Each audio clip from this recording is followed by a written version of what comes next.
Assalamualaikum warahmatullahi wabarakatuh. Bertemu lagi dengan program Junjung UMKM AMTV di awal bulan Ramadan 1442 Hijriah ini. Alhamdulillah kita diberikan kesehatan untuk memasuki bulan Ramadan yang penuh berkah. Pada hari ini, hari yang berbahagia, saya kedatangan tamu nih, kawan-kawan UMKM dari Sidoarjo. Beliau Bu Rizky dan Bu Betty. Selamat pagi. Sehat, Bu? Iya. Kedua kawan kita pada hari ini itu sama-sama dari Sidoarjo. Sama-sama dari Sidoarjo dan kebetulan juga sama-sama di bidang kriya atau craft. Nah, kita hari ini akan mengulik-ngulik nih produk maupun merek maupun apapun yang menjadi dasar kedua kawan kita ini memiliki usaha, sehingga para pemirsa mendapatkan insight dari program ini. Junjung UMKM from zero to hero. Bu Rizky dan Bu Betty. Nah, boleh dikenalin nih kepada teman-teman di AMTV. Oke, nama saya Rizky Farunisa. Saya dari UMKM Sidoarjo. Merek saya Runis Collection. Ibu, silakan. Assalamualaikum, nama saya Betty Maya Prasanti Effendi. Saya tinggal di Sidoarjo, domisili. Saya pengusaha kerajinan, ibu rumah tangga. Asli Sidoarjo? Saya dari Madura. Wih, sejak kapan merantau di Sidoarjo? Kalau masuk Sidoarjo itu tahun 2002. 2002, lumayan lama ya. Kalau Ibu? Kalau saya asli Jember, Pak. Woi, saya kemarin dari Jember ini. Kenal suar-suirnya? Iya, suar-suwir. Saya kemarin 4 hari di Jember. Alhamdulillah juga pulang dibawain suar-suwir sama UMKM sana.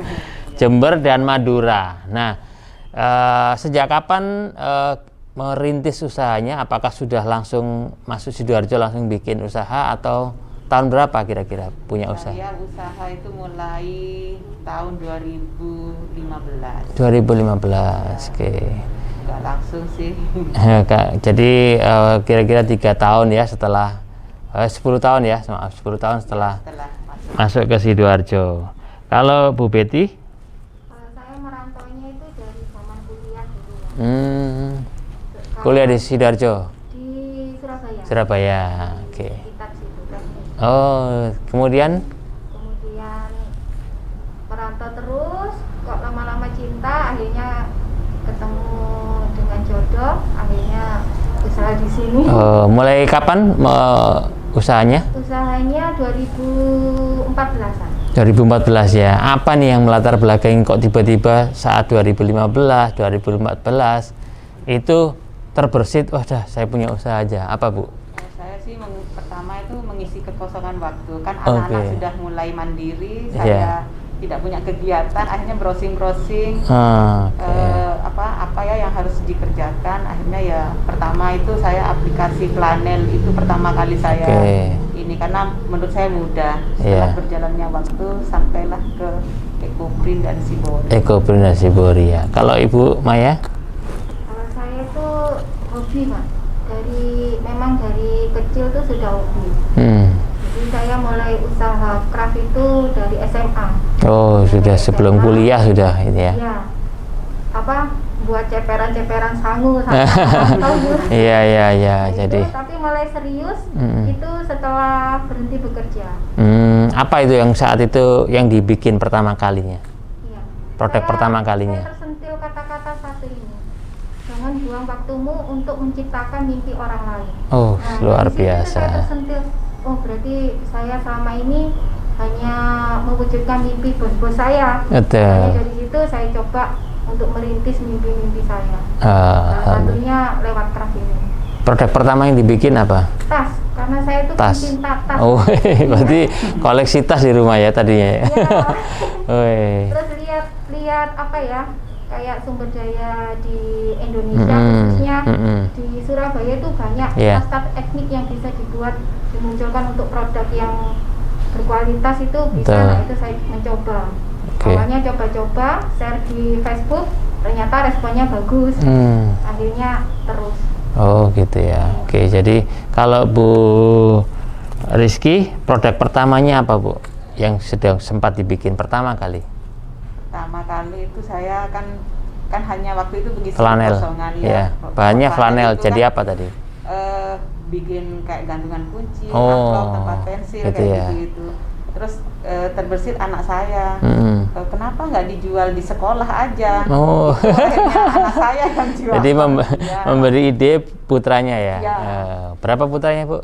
3. 3 ya. Waktu itu dijual di sekolah Ya. tingkat apa ini? SMP? Masih SD waktu Oh, itu. di SD. Wah, Dia ibu-ibu sudah berani menawarkan. sudah bawa sendiri ya? Oh, luar biasa. Jadi inspirasi itu kadang datang dari orang-orang di dekat kita, kawan. Jadi bila mana kita sering komunikasi baik dengan komunitas ataupun orang di sekitar kita, tentu apa-apa yang nggak pernah kita pikirkan tentu menjadi satu usaha yang akhirnya sudah 5 tahun lebih digeluti oleh Bu Rizky dan Bu Betty.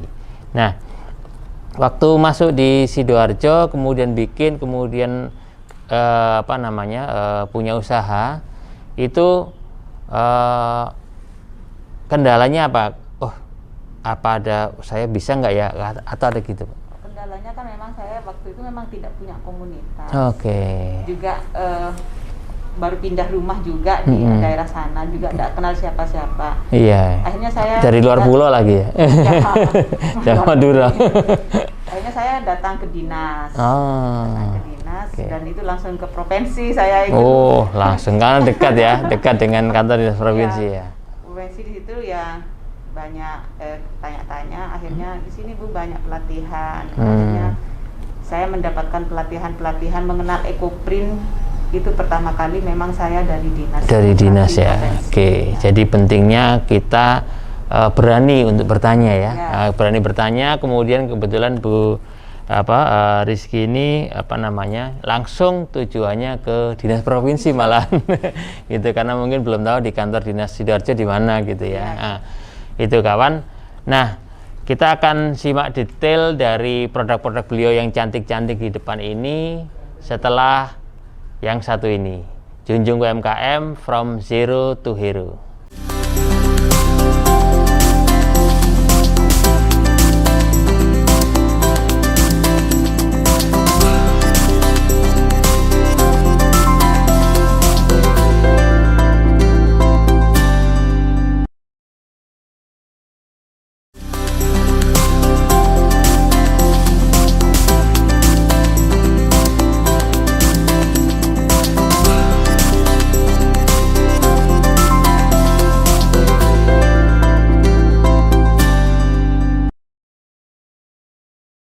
Kembali lagi di program Junjung UMKM AMTV. Nah, Bu Betty dan Bu Rizky ini punya merek bagi produknya. Nah, saya pengen tahu nih apa yang mendasari merek-merek ini. Nah, kalau Bu Betty ini sesuai namanya ya, Betty Craft. Kalau Bu Rizky pakai merek apa Bu? Kalau saya Runis Collection. Runi itu nama kecil pemberian ayah saya. Oh, nama panggilan kecil ya. Oke, yang kemudian dipakai sampai sekarang dengan nama brand Runis Collection.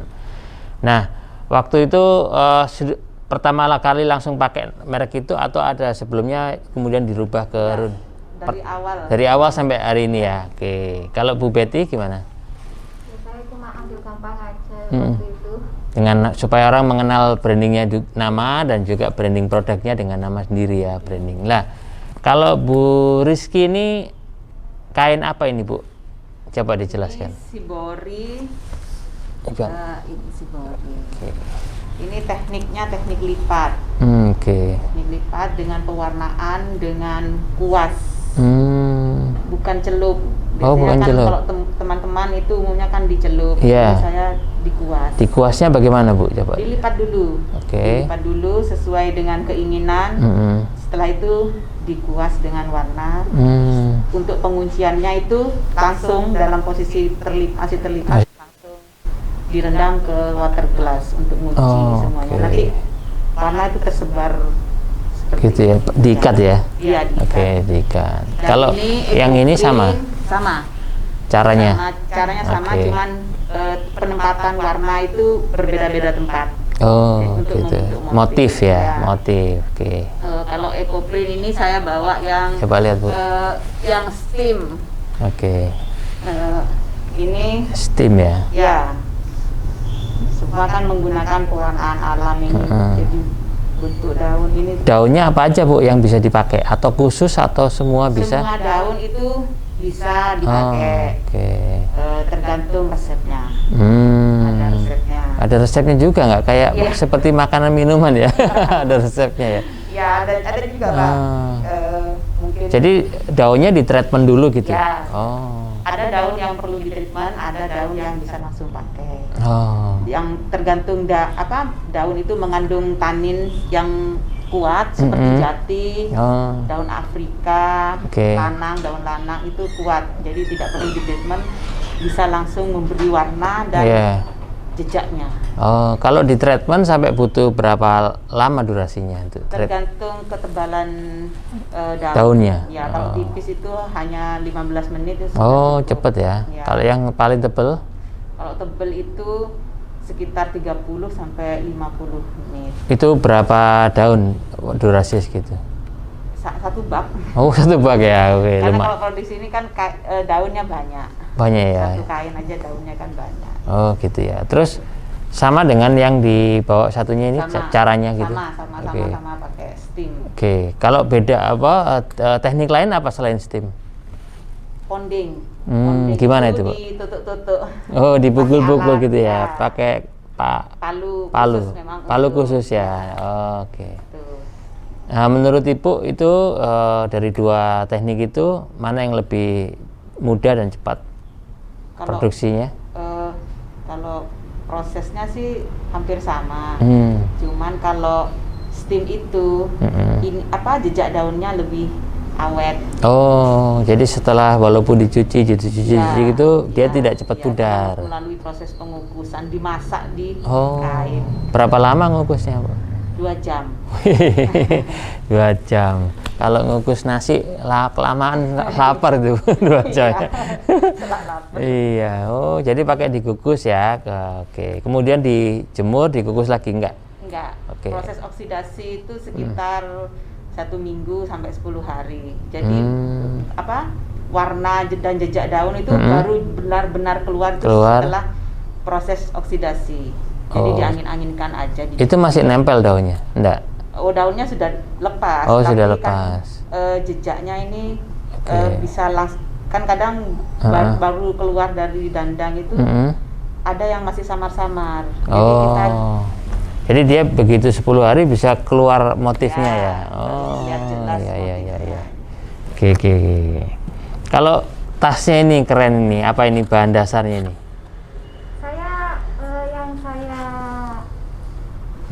Yang saya produksi itu ada Iya. 2 jenis, yaitu dari kulit kayu kapua. Oke. Kalau ini dari Kulit bambu. Besek. kulit Kalau kayu itu- kapua itu dari mana? Itu dari Kalimantan. Kalimantan. Kalau ini dari bahan apa? Kalau ini dari bahan bambu, besek. Bambu. Oh, besek. Ya. Nah, ini terus kita penghiasannya dengan teknik suspenso. Apa itu? Teknik suspenso itu teknik penempelan kain ke media mika, terus ada pengembosan, terus ditata. Oh, gitu. Penempelannya menggunakan apa itu ke medianya? Pakai lem Oh, kain. lem kayu. Kain bisa. Lem kain bisa ya. Bisa. Oke. Kemudian bahan dasarnya besek tadi itu butuh berapa untuk satu?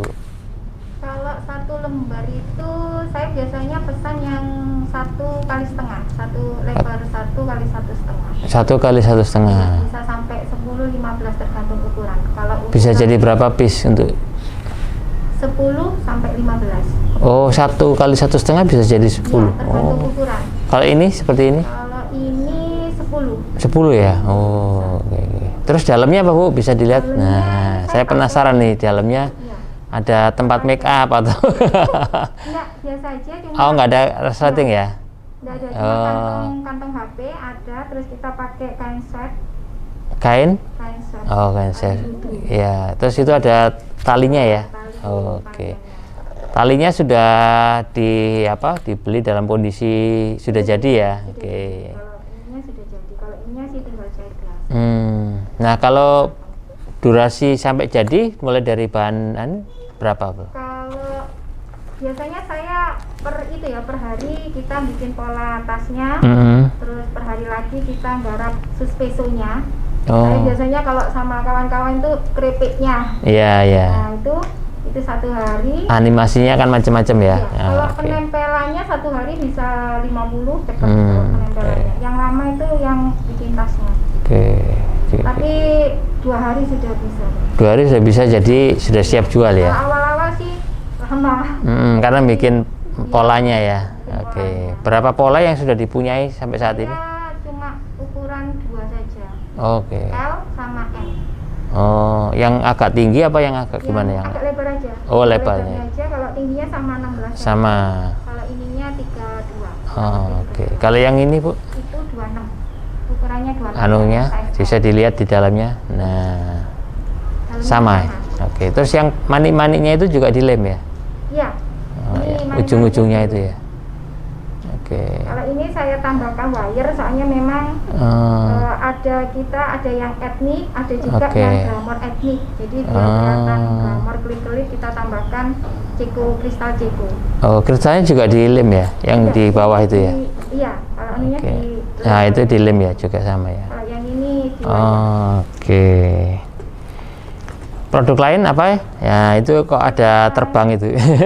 Buat terbangan atau gimana? Apa itu? Keren ya. Ini produk terbaru, bisa dibawa sama yang dari bulu domba kibas. Itu bulu domba, satunya apa?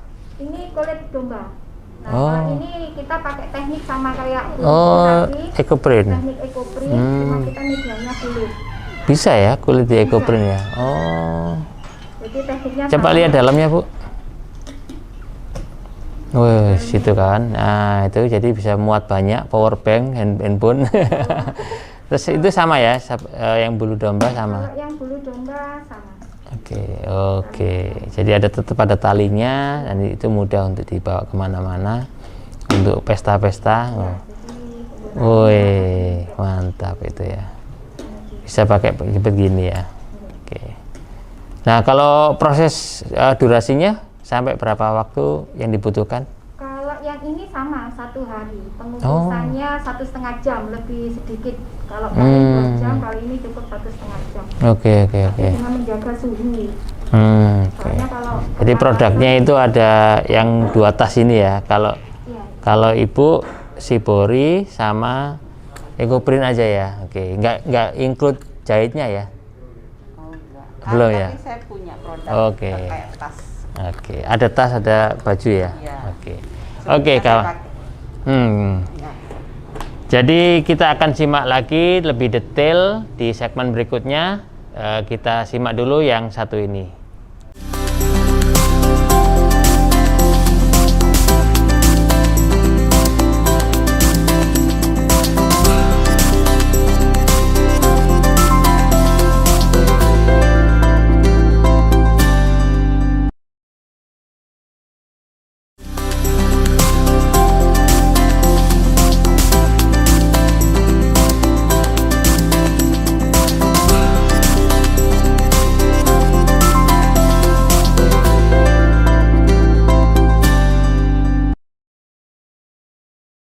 Kembali lagi di program Junjung UMKM AMTV. Nah, tadi kita sudah bicara cara pembuatan produk Shibori dan Ecoprint ini. Saya pengen detail nih, Bu, bagaimana tentang kainnya sendiri. Nah, kain itu kan punya berbagai macam tipikal ya kain.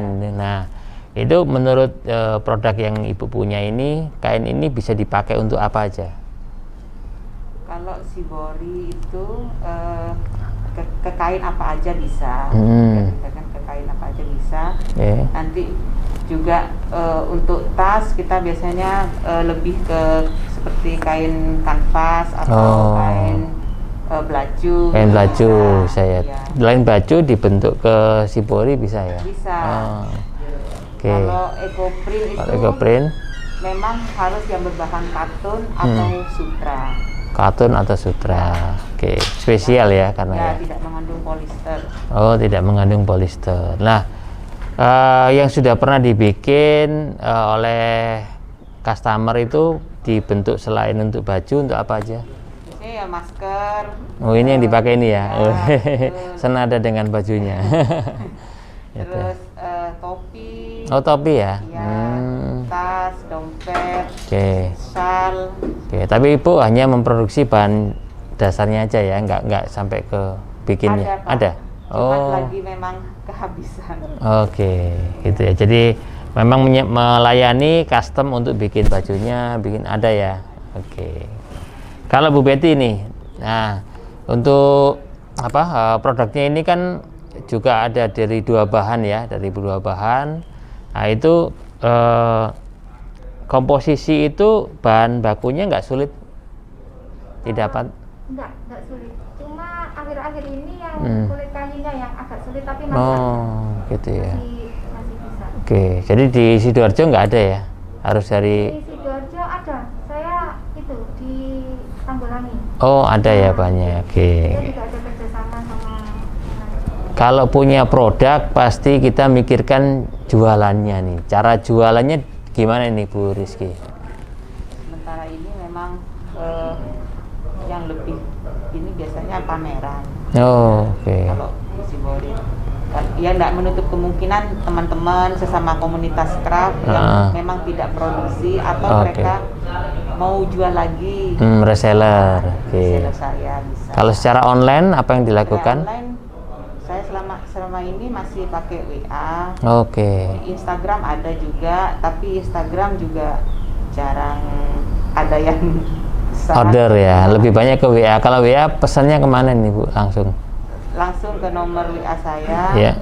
0821 3272 1973. Oke, langsung pesan, langsung dikirim ya. Oke, sesuai dengan ongkirnya masing-masing. Nah, kalau Bu Betty ini, apa kanal yang digunakan? Saya offline sama online. Oke, offline-nya apa Bu? Offline-nya itu saya titipkan di Suru-Suru. Oke. Suru-Suru kedinasan maupun yang swasta. Kalau online-nya saya juga sudah menggandeng ke marketplace Shopee. Oke. Itu terus Instagram juga ada, Facebook juga ada. Kalau pemesanan berarti lewat kanal itu dan juga WA bisa. Nomor WA-nya berapa Bu? Kalau nomor WA saya 081 230 383833. Oke, itu tadi kawan kalau pesan. Nah, pasti penasaran nih harganya berapa ini Bu Betty. Nah, lah. Untuk yang tasnya ini. Kalau saya yang tas Suspeso, biasa Suspeso seperti ini, itu kalau harga reseller ya, Pak. Harga resellernya itu antara 175 sampai 200. Itu tergantung dari hiasan ataupun kain yang digunakan. Sangat terjangkau ya. Iya. Oke, kemudian yang domba? Yang untuk tas kulit Ecoprint ini, saya resellernya 375. Oke. Yang domba sama? Kalau yang domba lebih mahal sedikit. Oke, berapa? 400. Oke. Kalau Bu Rizky ada 2 produk ini. Kalau Sibori untuk reseller itu dari saya 100. Oke. Karena harga sama ya, apapun tipe ininya sama ya. Oke. Karena saya memang lebih banyak ke pakai katun primis. Katun. Ya. Kalau Ecoprint itu bergantung sama customnya. Iya. Oke. Terus saya juga kan beda kain juga beda. Iya ya. Ranknya sampai berapa? Antara 200 sampai 250. Oke, tidak mahal juga ya. Jadi untuk ukuran berapa itu kalau untuk di 2 meter 30. 2 meter 30. Ada yang 2 meter itu untuk biasanya bapak-bapak. Oke. Lebarnya? Lebarnya 115. Sama ya. Sama. Oke, 115 lawan 230 gitu ya. Bisa untuk ibu-ibu atau bapak-bapak ya. Oke. Nah, kalau bicara tentang produk, pasti kita bicara juga pentingnya legalitas nih. Nah, ini produk ini apa legalitas yang sudah melekat di produk ini, di dalam mereknya? Kalau saya punyanya itu IUMK sama IUMK, NIB. Dan merek itu alhamdulillah. Alhamdulillah. Pentingnya haki ya. Alhamdulillah sudah karena sudah tidak bisa ditiru lagi sama orang lain. Merek itu penting. Kemudian Ibu Betty? Iya. Kalau saya masih NIB, SIUP sama TDP. Oke, NIB, SIUP, TDP. Lah kira-kira untuk penjualan itu pernah menerima order dalam kuantiti yang banyak misalnya dari corporate atau dari dinas, itu pernah nggak? Kalau sampai saya sampai ratusan Belum. Paling banyak berapa? Namanya bertahap. Soalnya juga nggak kuat kalau langsung 100 gitu nggak. Oh, pernah ya 100 ya? Pernah, tapi bertahap. Iya. Totalnya 100 gitu ya, satu customer ya. Saya minta waktu 1 bulan. Itu instansi atau perorangan yang waktu itu pesan? Ordernya ke saya sih perorangan. Oke. Perorangan. Ada apa? Itu souvenir, Pak. Oh, souvenir. Oke. Iya, hampers itu ya. Oke. Nah, kalau Ibu Rizky paling banyak ya hanya 20 biasanya untuk seragam-seragam. Oke, 1000 PKK ya. Oke, sehingga itu menjadi seragam yang bagus dari konten UMKM. Jadi kalau pesan pun bisa langsung WA atau sosmed, dan itu juga melayani penjualan secara reseller. Oke kawan, jangan lupa simak yang berikut ini dari Junjung UMKM AMTV.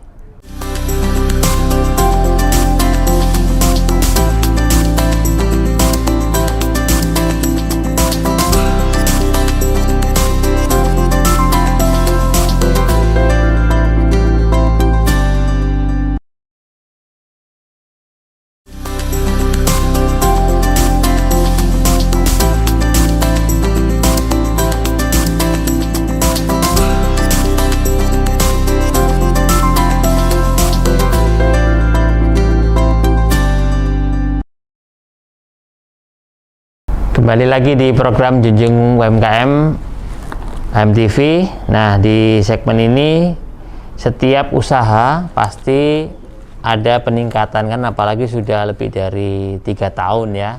Nah, sini kita pengen tahu nih kiat-kiatnya nih, peningkatan kualitasnya. Tentu tidak tiba-tiba menjadi begini kan. Nah, pada saat itu apa yang dilakukan hingga saat ini untuk dalam hal peningkatan kualitasnya, Bu Rizky? Kalau saya biasanya itu lebih banyak melihat di YouTube, Pinterest, dan ikut pelatihan-pelatihan baik dinas maupun berbayar dari komunitas-komunitas lain. Oke. Gitu. Jadi selain otodidak lihat digital, kemudian ATM ya, amati, tiru, modifikasi ya. Nah, kemudian akhirnya dikombin dengan pelatihan-pelatihan juga. Kalau Bu Betty, dari awal sampai sekarang apa yang diikuti? Sama, saya juga ikut pelatihan-pelatihan dari dinas. Alhamdulillah Pemprov Jawa Timur, Surabaya khususnya sangat peduli sama UKM. Juga komunitas-komunitas lain yang ada di Surabaya juga peduli UKM. Jadi untuk pelatihan-pelatihan sangat mudah, ilmunya juga sangat mudah. Jadi untuk meningkatkan kualitas UKM jalannya mudah sekali. Jalannya mudah sekali. Tapi sebaliknya apakah juga pernah memberikan pelatihan-pelatihan? Betul. Alhamdulillah. Saya beberapa kali ngisi juga di Dinas Koperasi Provinsi Jawa Timur. Ngisi Ekoprint. Dan Sibori Pewarnaan Alam. Mengisi kelas ya. Oke. Selain di Dinas Provinsi, di tempat lain ada? Ada di beberapa desa, di balai desa gitu, dan di Sidoarjo. Iya, di Sidoarjo. Kalau di tempat kelahiran belum pernah ya? Belum pernah. Saya hanya melatih saudara-saudara saya. Oke, kalau Bu Betty ini apa yang pernah di? Alhamdulillah saya juga ada komunitas, jadi kita juga pernah di Balong Bendo, terus daerah Krian sama Waris ini, pelatihan Krian. Mulai dari pelatihan Krian. Dan lain-lain. Oke, itu yang menyelenggarakan dari komunitas Sidoarjo. Komunitas Sidoarjo. Namanya apa, Bu? Namanya dari KUKJ itu juga ada. KUKJ. KUKJ juga. Sama Aprindo. Oke, itu jadi pentingnya seorang wirausaha itu mengikuti beberapa komunitas itu. Nah, akhirnya timbullah produk-produk merek-merek kita itu jadi terkenal kan gitu, karena salah satu pentingnya communal branding gitu ya. Jadi bagaimana Ibu Rizky mendapatkan manfaat nih dari sebuah communal branding? Manfaat sekali, seperti dikaji sendiri, saya bisa mendapatkan banyak informasi dan pelatihan-pelatihan. Juga dari saya juga tergabung di Pekrindo, asosiasi perempuan gitu, perempuan kreatif. Sidoarjo aja? Jawa Timur. Oh, Jawa Timur. Iya ya. Itu. Oke, jadi dengan adanya beberapa komunitas yang diikuti, maka merek kita akan melekat gitu ya di komunitasnya. Kalau Bu Betty, gimana menurut Ibu tentang communal branding itu? Communal branding itu kalau untuk UKM yang seperti saya pemula awalnya itu sangat membantu sekali, karena kita bisa menaikkan produk kita lewat pelatihan-pelatihan yang diberikan oleh itu. Jadi kalau seorang UKM harus ikut komunitas. Salah satunya komunitas kaji itu lengkap, paket lengkap Pak. Iya. Cybernya juga diajari, terus masalah pemasaran juga, dan juga peningkatan kualitas juga diajari, jadi paket lengkap. Kalau di kompetensi mungkin ada yang pernah diikuti dari kompetensi kewirausahaan BNSP? Saya belum. Oke, kalau Bu Betty? Kompetensi BNSP kewirausahaan? Saya pernah sih ikut di Brawijaya itu. Oke, ya, jadi itu salah satu upaya kita menaikkan kualitas diri kita, otomatis kualitas produknya ikut naik karena kita akan jadi tahu tips-tipsnya. Nah, bicara tips nih, nah ini kawan-kawan wirausaha muda perlu tips nih, apalagi bidang craft atau kriya ini itu menjadi pilihan Bu Rizky dan Bu Betty. Silakan diberikan tipsnya Bu pada para wirausaha muda. Ya, untuk generasi muda sekarang, apapun yang kalian suka, yang kalian minati, dicoba aja. Dicoba, bergabunglah dengan komunitas atau ke dinas agar mendapatkan pelatihan dan mendapatkan apa yang kalian mau. Oke, kalau Bu Betty silakan. Saya sih titip pesannya, jangan takut mencoba. Untuk meraih mimpi-mimpimu, habiskan waktumu untuk meraih mimpi-mimpimu. Wih, quote-nya keren sekali. Quote-nya keren, silakan diulang quote-nya satu kali lagi. Jangan takut mencoba untuk meraih mimpi-mimpimu. Habiskan masamu untuk meraih mimpi-mimpimu. Oke, kita simak yang satu menarik lagi setelah yang satu ini.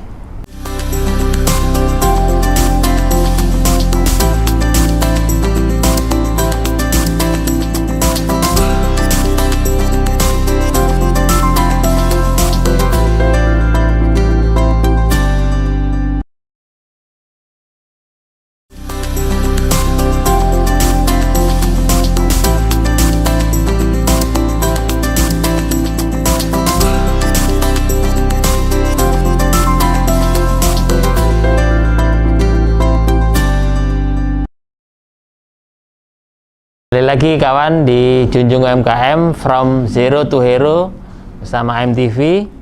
Nah, di segmen ini kita akan ingin tahu nih Pak Ibu Betty dan Bu Rizky bagaimana melalui pandemi ini. Melalui pandemi apa yang dilakukan dalam hal produknya, pemasarannya.